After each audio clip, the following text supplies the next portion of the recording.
Hello everyone, this is Hermione. So in this video I'm going to be talking about the types of offerings that you would give in CR, and I'm going to make this a short video because anytime my mom could come up and interrupt me. So when we talk about offerings in CR, we're not talking about offerings that you would give the gods if you were involved in a religion like Wicca.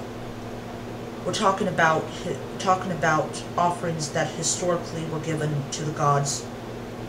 Now, we don't talk about human sacrifice. Now I know there might be some CRs out there that do animal, and that's fine. That's just how they do it. So when we talk about offerings, we talk about things given to the gods depending on what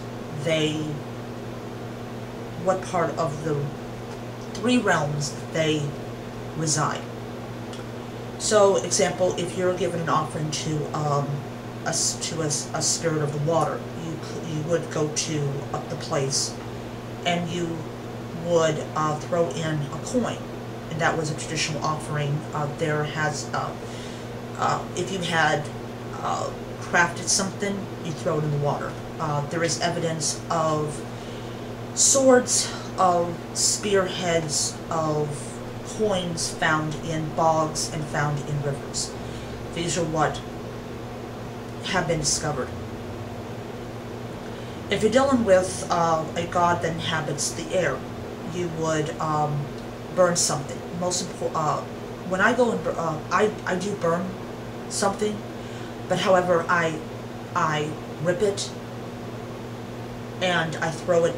You know, I put it in the cauldron. I have a little baby cauldron. I'm actually going to get a bigger one, and that's for the purpose of safely burning, and because I don't want to start a fire. So you would burn something. If you're dealing with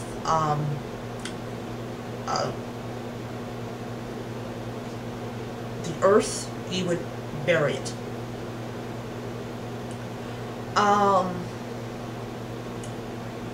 So it's important to understand that when you give an offering, you're not giving it in a Wiccan context. You're giving it in the context of how the Celts did things. The Swamp Druid talked about like he goes and he has like change in his pocket, and when he pulls it out, he picks out the silver coins and he offers it to the gods. And then what he'll do is he'll take that money and he'll go to the river and he'll do an offering. And of course, when we talk about like life and death, like before we had supermarkets and ATMs and things like that, if you did not grow enough food during the summer, you were pretty much, basically, pardon my French, you were pretty much up shit's creek. You had to grow enough food to do you for the winter, or else you would starve to death. So one of the things that you could do is you could take the money out of your wallet, give it to a group of people that could use it, like a charity, for instance. Get a receipt for that particular donation and burn that, which I thought was pretty interesting.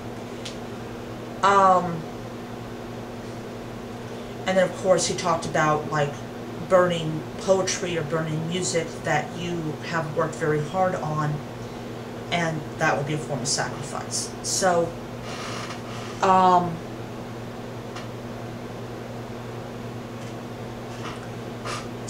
it's interesting if you look at it that way, but definitely the types of offerings that you would give the gods is definitely something that is very different than in, say, in Wicca, where, you know, where you basically bless the food and the drink, and somebody goes and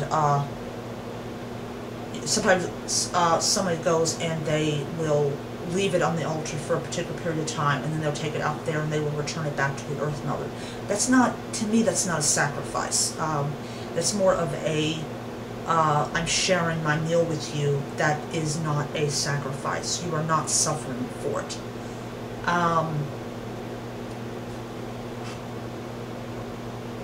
So I think it's important to know that there is this really huge difference between sharing a meal with the gods and sacrificing something that you hold dear to them. And I think it makes it much more meaningful. And as I do agree with him that prayers are meaningless without action behind them. And you know, that's just how I look at it. But you know, we burn things as offerings. We throw things in lakes, rivers, and other places as offerings. We bury it as an offering. And it talks about like things that would be acceptable as food for the gods. Anything that you created, you just don't go to like the local place and get like a Pop-Tart and throw it into a well. That would not be accepted by the spirit of that well, because it's manufactured and all that type of stuff. Alright, so I'm going to end it there. My mouth is all dry and everything, so I hope you enjoyed the video, and I will see you guys at some point in the future. So until next time, may you be blessed. Bye.